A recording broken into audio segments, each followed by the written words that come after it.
welcome back. Your dreams were your ticket out.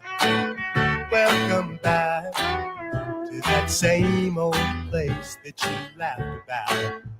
Well, the names have all changed since you hung around, but those dreams have remained and they've turned around. Who'd have thought they'd lead ya? Who'd have thought they'd lead ya? Back here where we need ya. Back here where we need ya. Yeah, the tease him a lot, 'cause we got him on the spot. Welcome back. Welcome back. Welcome back. Welcome back. Welcome back. Welcome. Welcome back. All right, give it a stretch. Oh, that's good. All right, cool. Hopefully that last work session was a productive one for you. For me, not too bad. I actually, so I decided I think I am going to use Socket.io, and I haven't used it in a minute. So I'm kind of looking at some documentation thing. I don't think it should be too bad, because what I want to do is like super non-complex, and I just need to be able to send, depending on certain criteria, when a thing happens, I just need to send like a command to the front end from the back end. And so I'm pretty sure I can do that with Socket.io. Can I try to do like server sent events, something like that. That didn't work. I'm not sure what happened there. I was able to connect from the client, but I don't know. It was weird because the server would say the client, the front end was connected, but then there was like a timeout error. And again, it's not my platform, you know what I'm saying, that I have the application on. So I don't know. I'd have to talk to the folks who put it together. Maybe it's some sort of setting that was turned off. I don't know. But I'm pretty sure I think that I can do it with Socket.io, because it'll just kind of set up like its own listening thing. So I don't know. We'll see. So I'm going to try that once we get back to the work session. But for right now, I want to talk about this article that I came across. I thought it was kind of interesting, especially in the world of all this AI stuff happening. And so I wanted to kind of go through it. I didn't go through it fully. I kind of skimmed it, but I figured what better time to go check it out than this. Let me share my screen. So this is from the Mozilla blog. The Mozilla blog is called Distilled, and I posted a link. I saved the link, so the recording of the video, you'll be able to check it out and read it for yourself. But so here it is. And so celebrating an important step forward for open source AI. Nice. All right, so shouts to Aya Badir, Emo Udom, and Nick Marda. All right. So the too long didn't read is Mozilla is excited about today's new definition of open source AI, and we endorse it as an important step forward. Cool. So like, what's open source AI? So this past year has been marked by more and more people recognizing the societal benefits of open source AI.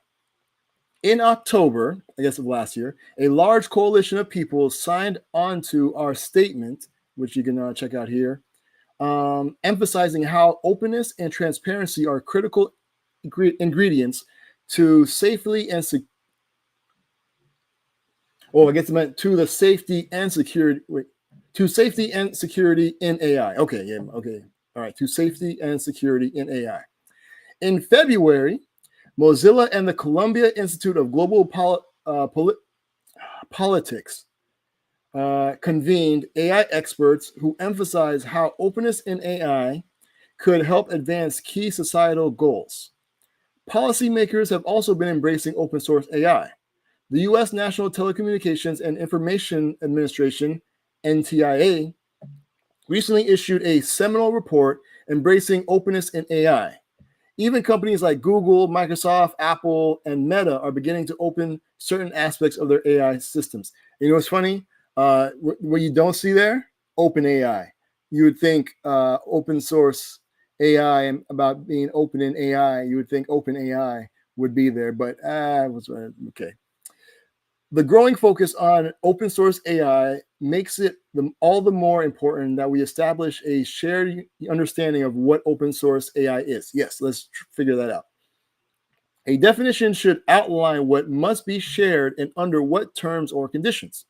Without this clarity, we risk a fragmented approach where companies label their products as open source even when they aren't, where civil society doesn't have access to AI components they need for testing and accountability, and policymakers create regulations that fail to address the complexities of the issue.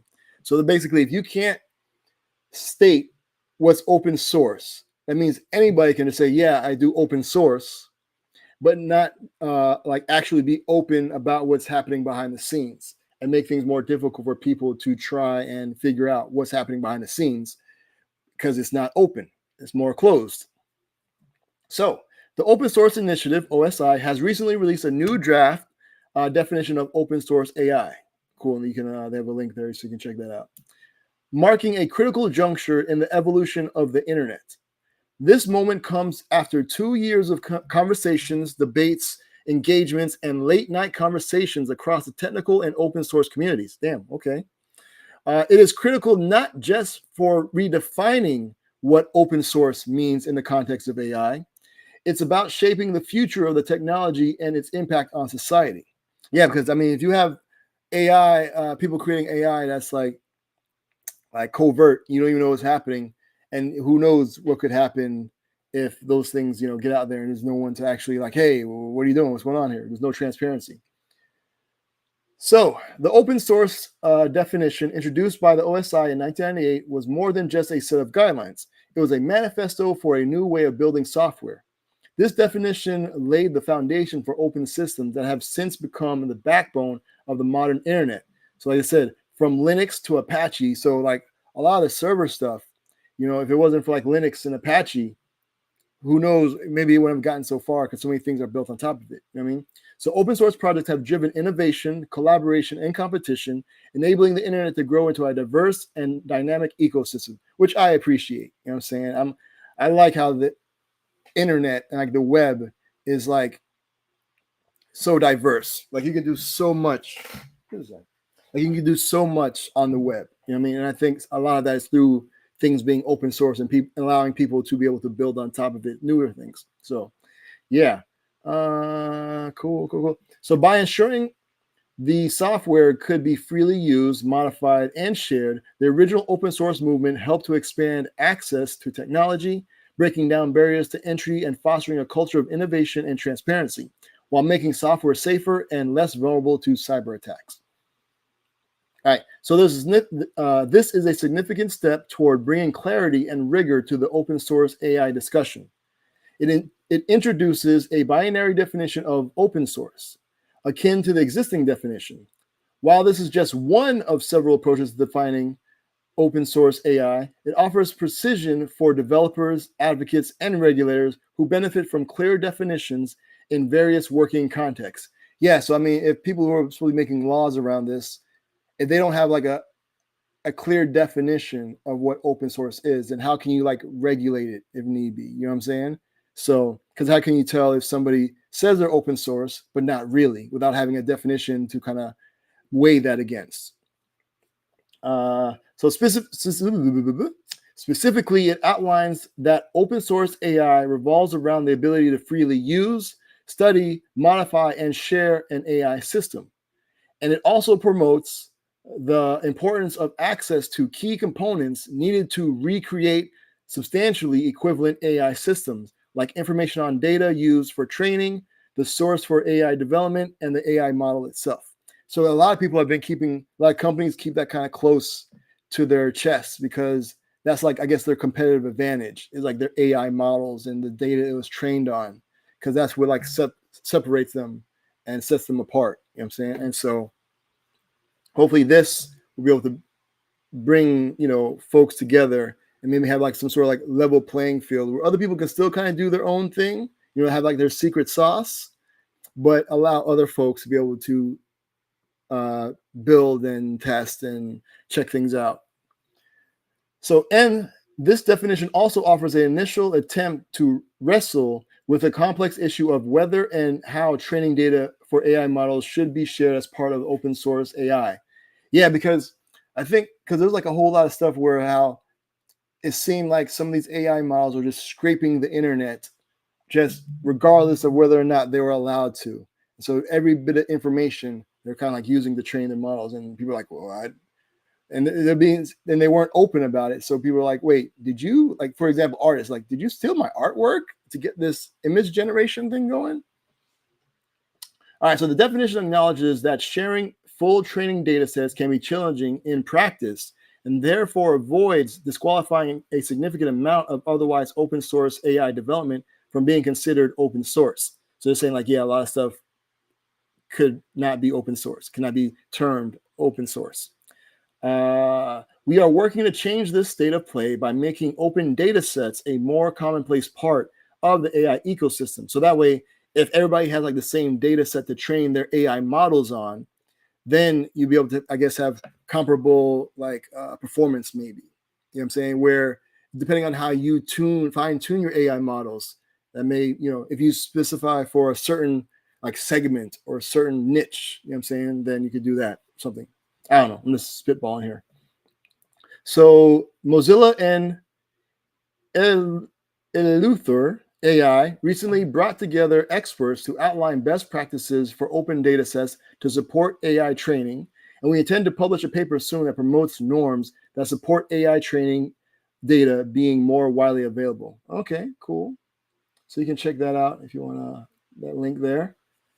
So we acknowledge that some may disagree with aspects of OSI's definition, such as its treatment of training data, and the definition that definition will need refinement over time.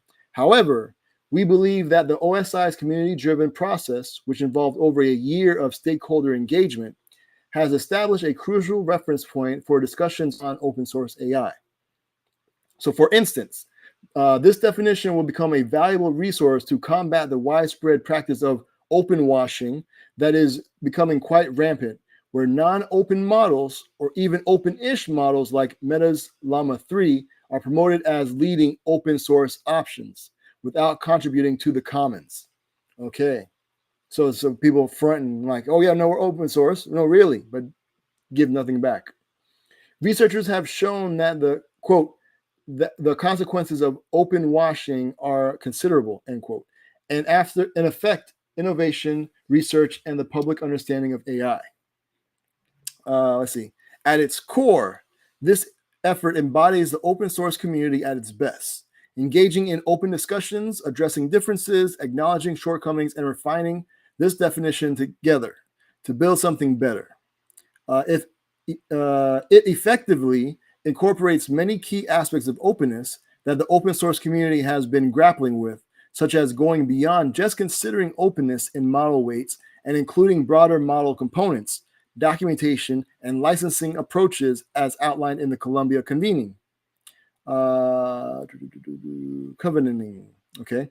In contrast, the closed source ecosystem operates in secrecy with limited access and behind-the-scenes deals where large tech companies exchange compute power and talent. Okay, so they're saying kind of like behind the scenes, some of these not so open source AI models and companies, they're doing these backdoor deals with some of these big companies. Be like, hey, we'll give you some of this like AI stuff if you let us use some of your servers to compute some of these things, stuff like that. So, okay, so and then maybe even like have some of their AI engineers work on stuff with those big companies, kind of thing. So like tit for tat kind of thing. So we prefer our sometimes imperfect but consistently transparent approach any day. So let me see. So we and many others are eager to continue collaborating with OSI and the broader open source community to bring greater clarity to the open source AI discussion and continue unlocking the potential of open source AI for the benefit of society. Woo! Open source AI has been said a bunch of times in that. But yeah, shouts to them for wanting to put, like actually define what open source and AI means. So that's dope. So again, I posted a link to it. So wherever you're watching the recording of this video, you can check it out. And you can check out some of those other stuff they got going on. So a lot of good stuff. So shouts to Mozilla, doing great work. And let me get y'all back. Speaking of work, let me get y'all back to work because I'm hopefully in this next break session, next work session, I want to have this Socket.io thing worked out. Because from what I'm reading and what I'm looking at, it looks like it should be pretty straightforward. But then again, I don't own this platform, so hopefully it allows it. But yeah, let's get into it. I'm gonna send you all off with some traveling music, and so when we come back, we'll take a look at an artist's website, maybe listen to music, watch some videos, maybe you'll become a fan. All right, so here we go. So the traveling music for this break session is provided by Nujabez, featuring a Pawnee B. The track is called Thank You. Thanks for hanging out. See you 15 minutes out the hour. Y'all be easy, and peace. Let me start from the heart. I just want to stay. I thank you all for showing up to me. I appreciate this unique opportunity. I'm gonna rock so hard you never stop supporting me. I'm gonna show you how music is more meaning to life. I thank you all for showing up to me. I appreciate this unique opportunity. I'm gonna rock so hard you never stop supporting me. I'm gonna show you how music is more meaning to life. But let me start from the heart. I just want to stay. I thank you all for showing up to me. I appreciate this unique opportunity. I'm gonna rock so hard you never stop supporting me. I'm gonna show you how music is more meaning to life.